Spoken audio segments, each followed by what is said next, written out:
Halo dan selamat datang kembali di sesi pembahasan kita. Kali ini kita punya satu bab spesifik nih yang menurut saya cukup menggugah dari buku The Art of Spending Money. Oh ya, bab yang mana nih? Kita bakal fokus banget ke bab 18. Judul aslinya aja udah bikin mikir. The luckier you are, the nicer you should be.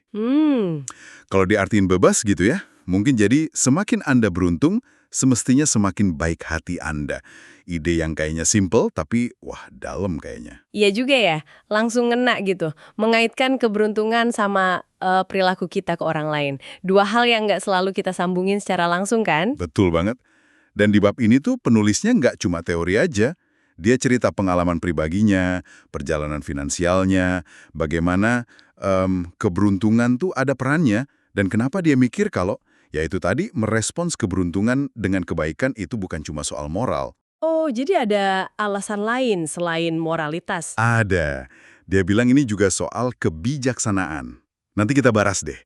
Kita bakal lihat gimana filosofi ini ngebentuk hidupnya, prinsipnya apa aja, dan tentunya apa relevansinya buat Anda yang lagi dengerin. Siap ya? Oke, mari kita bedah bareng-bareng. Siap. Bab ini dibuka sama cerita yang, wah lumayan dramatis ya, dan mungkin bikin kaget juga. Ada aktor terkenalnya lagi, Kevin Costner. Nah, iya. Cerita soal dia sama temennya, Michael Blake. Si Blake ini penulis skenario, kondisinya waktu itu lagi, waduh, susah banget finansialnya. Oke. Terus, katanya nih ya, dari cerita Costner yang dikutip penulis, si Blake ini juga punya reputasi gimana ya? Agak ribet lah diajak kerjasama. Sering bikin orang lain kesel gitu. Wah, double ya masalahnya. Udah finansial, reputasi kerja juga gitu. Iya, si Costner ini udah nyoba bantu nyariin kerjaan tapi gagal terus. Jadi ya kebayang lah ya, mungkin ada sedikit kesel mungkin di antara mereka. Situasi yang rumit ya. Temen sih temen, tapi kalau udah urusan kerjaan sama duit, kadang jadi beda ceritanya. Persis. Puncaknya nih, si Blake ini sampai harus numpang tidur di sofa rumah Costner, nggak punya tempat tinggal. Ya ampun. Terus suatu pagi sebelum pergi, Blake ninggalin naskah buat Costner. Nah, si Costner ini mungkin ya karena masih ada rasa kesel atau apa ya, skeptis gitu karena pengalaman sebelumnya, Nah, dibaca langsung gitu naskahnya. diabaikan awalnya, ditaruh gitu aja. Mungkin mikirnya, paling sama aja kayak yang udah-udah. Manusiawi sih ya. Kita kan sering gitu menilai berdasarkan pengalaman lama sama orang yang sama. Bisa dimaklumi banget. Tapi untungnya, ceritanya nggak berhenti di situ. Istrinya Costner nih ngeliat naskah itu. Oh, istrinya yang nemu? Iya, terus dia desak Costner buat baca. Mungkin dipaksa dikit atau dibujuk gitu ya. Akhirnya Costner luluh juga. Dibacalah naskah yang ditinggalin temennya di sofa itu. Dan Ternyata, ternyata itu naskah bukan sembarang naskah. Judulnya Dances with Wolves. wow, itu kan film legendaris. Banget. Jadi film yang disutradarain, dibintangi Costner sendiri, menang 7 Oscar. Wow, Termasuk film terbaik, sutradara terbaik, karir Costner langsung melejit gila-gilaan. Gila kan, naskah yang hampir aja nggak kebaca gara-gara kesal sesaat. gila. Cerita ini benar-benar jadi, apa ya, ilustrasi sempurna buat ide utama bab ini. Gimana keberuntungan atau peluang besar atau bantuan penting itu bisa datang dari sumber yang kita nggak duga sama sekali. Iya benar, dari orang yang mungkin kita lihat lagi nggak sukses-sukses amat, atau malah orang yang pernah bikin kita sebel. Ini nunjukin pentingnya buat nggak nutup pintu atau ngeremehin potensi orang lain lah. Bener banget.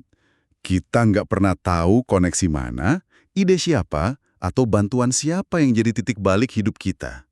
Pelajaran mahal ini soal sabar, rendah hati, dan mungkin pentingnya dengerin kata istri kali ya. Bisa jadi, bisa jadi. Cerita ini jadi jembatan yang pas banget buat masuk ke filosofi finansial penulisnya. Ternyata nyambung banget sama cara dia lihat keberuntungan dan hubungan antar manusia. Tepat, penulisnya terus jadi lebih terbuka nih, cerita soal perjalanannya sendiri sama uang. Ternyata dia emang udah tertarik sama finansial dari kecil banget. Oh iya, Iya, dia inget umur 3 tahun udah seneng ngitungin koin receh. Tapi yang unik nih, tujuan finansial dia pas dewasa itu bukan cuma numpuk harta atau ngejar angka tertentu di rekening. menarik. Tertarik uang dari kecil, tapi tujuannya bukan semata-mata biar kaya raya gitu. Agak beda ya dari kebanyakan orang mungkin. Terus dia ngejar apa dong kalau bukan angka? Yang dia kejar itu sesuatu yang, gimana ya? Nggak kelihatan langsung, tapi menurut dia jauh lebih berharga. Ketenangan batin. Ketenangan batin, oke. Dia pengen bisa tidur enak tiap malam, nggak kepikiran soal duit, pengen keluarganya sejahtera, dan yang paling dasar, dia ngejar yang namanya kemerdekaan. Maksudnya, kontrol penuh atas waktunya sendiri. Kontrol atas waktu ya. Iya.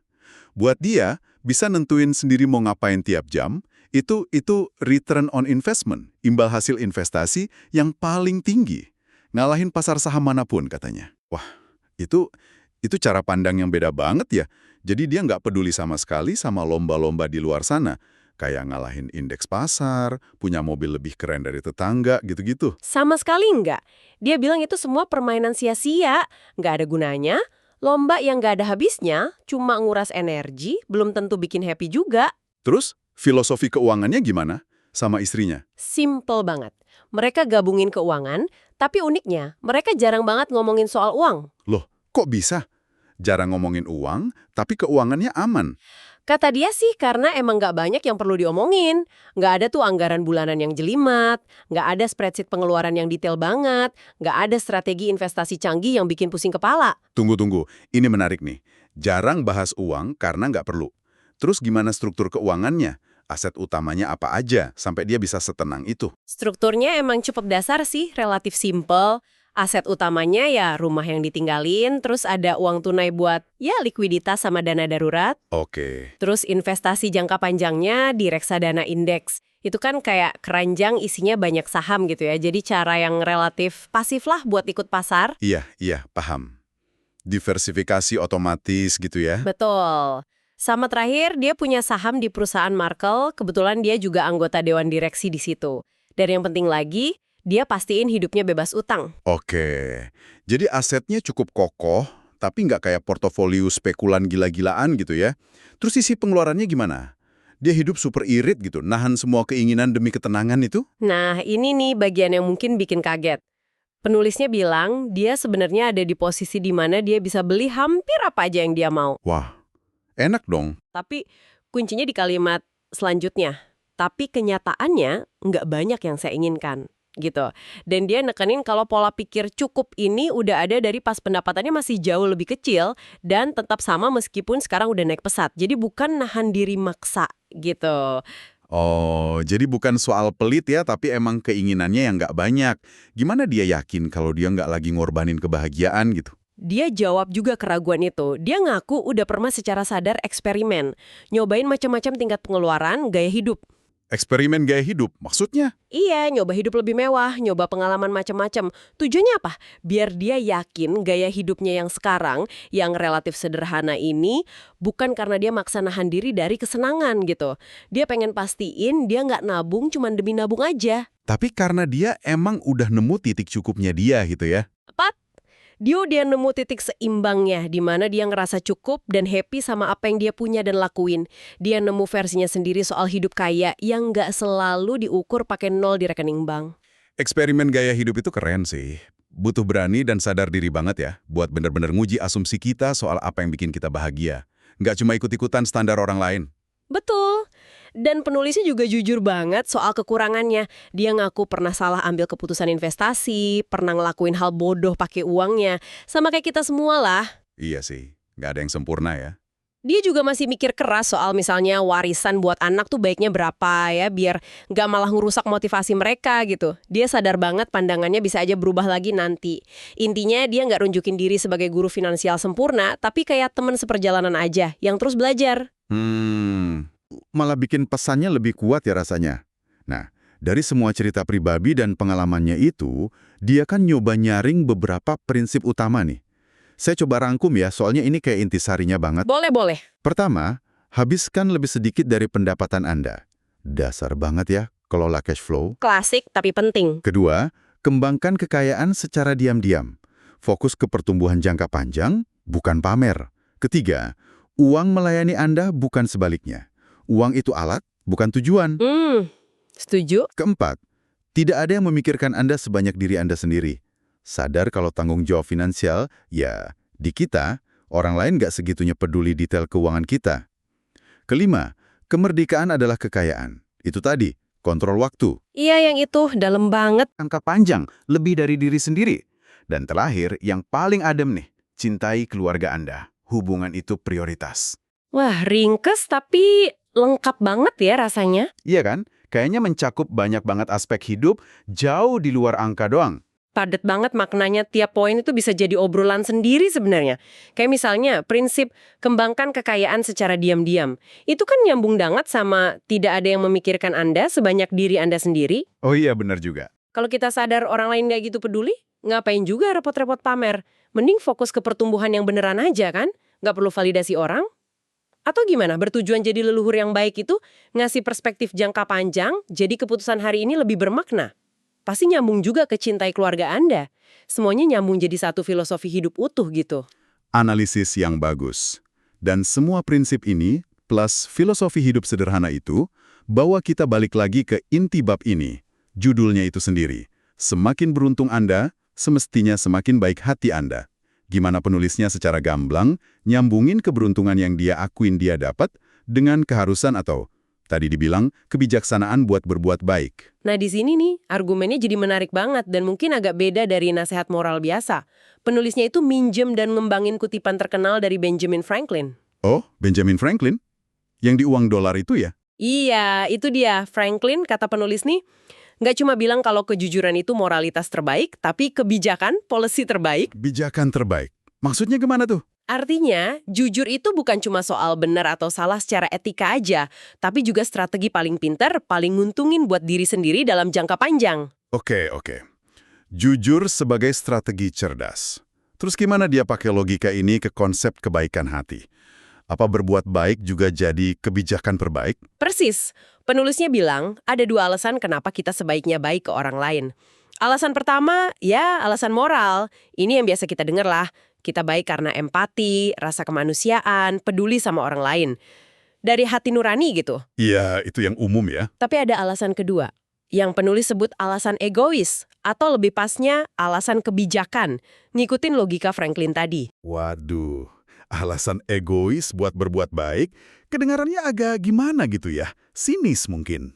Mungkin kedengeran gitu awalnya, tapi coba lihat logikanya. Maksudnya, gini, secara strategis, secara rasional, bersikap baik ke orang lain itu tindakan bijaksana buat kepentingan diri kita sendiri juga di masa depan. Kok bisa? Gini, kita kan nggak pernah tahu bantuan siapa yang bakal kita butuhin nanti.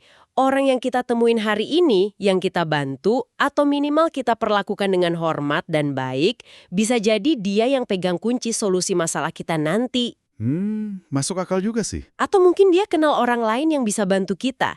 Jadi dengan jaga hubungan baik, jaga reputasi sebagai orang baik, kita itu sebenarnya lagi bangun jaring pengaman lah, bangun potensi kerjasama di masa depan. Ngerti.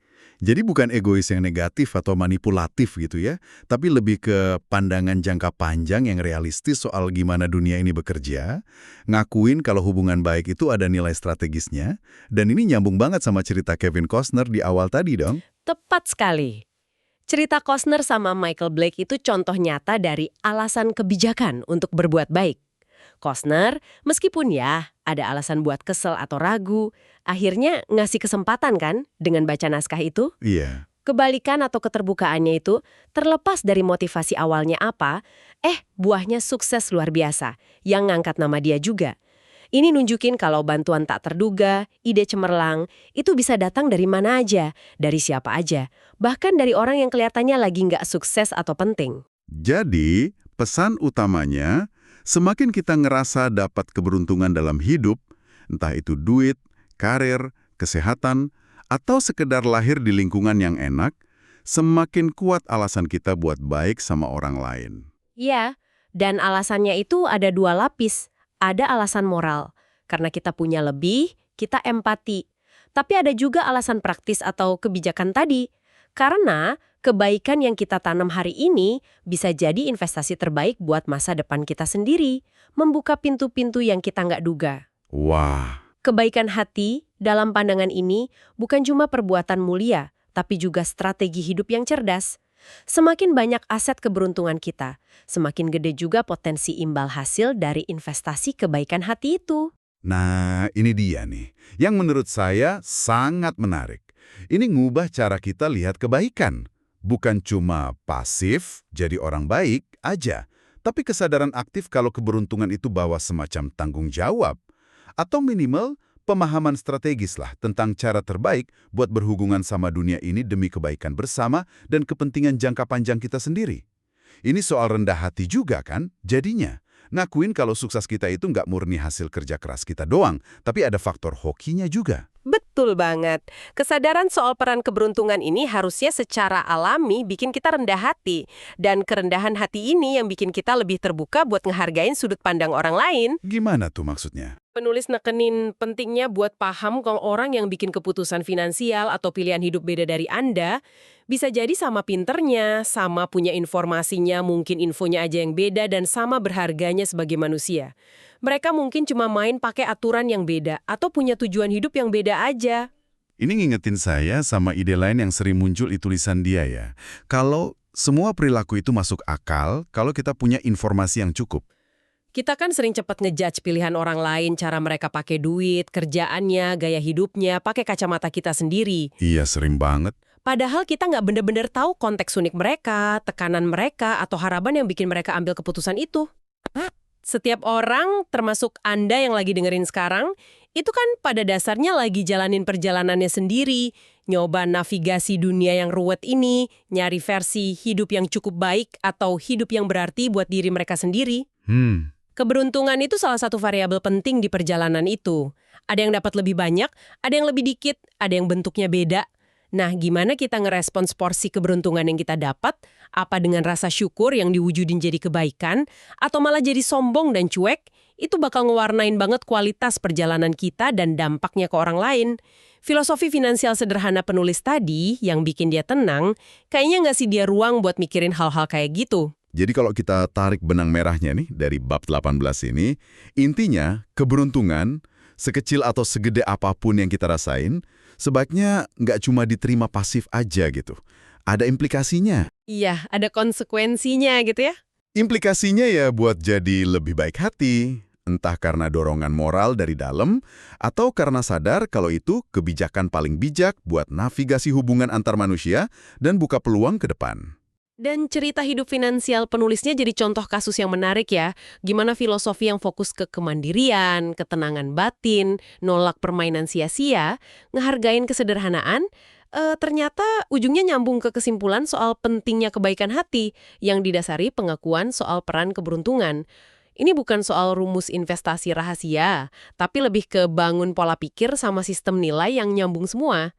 Jadi, pertanyaan terakhirnya tentu aja, apa artinya semua ini buat Anda? Gimana Anda bisa meresapi dan mungkin nerapin wawasan dari bab ini di hidup Anda sendiri? Mungkin ada satu pertanyaan reflektif yang lebih spesifik nih yang bisa Anda bawa pulang. Selain niat umum buat jadi lebih baik hati, coba deh renungin, gimana kesadaran yang spesifik soal peran keberuntungan. Entah itu keberuntungan gede kayak dapat kerjaan impian, atau keberuntungan kecil kayak hari ini nggak kena macet parah. Dalam hidup Anda sendiri, bisa secara konkret ngubah cara Anda interaksi sama orang lain hari ini. Oh, contohnya gimana tuh? Ya misalnya, interaksi sama kasir di supermarket, sama teman kerja yang mungkin lagi kelihatan susah, atau bahkan sama anggota keluarga di rumah. Apa kesadaran itu bikin Anda jadi lebih pengen sabar? Atau mungkin jadi lebih murah hati buat berbagi ya? Nggak cuma duit mungkin, tapi waktu, perhatian, atau ilmu gitu. Bisa jadi. Atau mungkin kayak yang disaranin penulis, apa kesadaran itu munculin rasa tanggung jawab lebih gede buat pakai sumber daya yang Anda punya, apapun bentuknya, dengan lebih bijak. Nggak cuma buat diri sendiri, tapi juga buat kebaikan yang lebih luas. Pertanyaan lanjutan yang bagus banget itu. Iya, ini area buat direnungin terus sih. Karena ngerti dan ngakuin peran keberuntungan di cerita hidup kita, itu bukan cuma soal lihat ke belakang dengan syukur atau rendah hati. Tapi juga soal secara sadar ngebentuk cara kita melangkah ke depan, cara kita interaksi, dan keputusan-keputusan kita selanjutnya. Sesuatu buat dipikirin terus. Terima kasih banyak udah nyimak pembahasan kita kali ini. Semoga ada ide baru, sudut pandang beda, atau sekedar pengingat berharga yang bisa Anda ambil dari obrolan kita soal hubungan antara keberuntungan dan kebaikan hati. Seperti yang diceritain di bab 18, buku The Art of Spending Money ini ya. Sampai ketemu lagi di kesempatan berikutnya.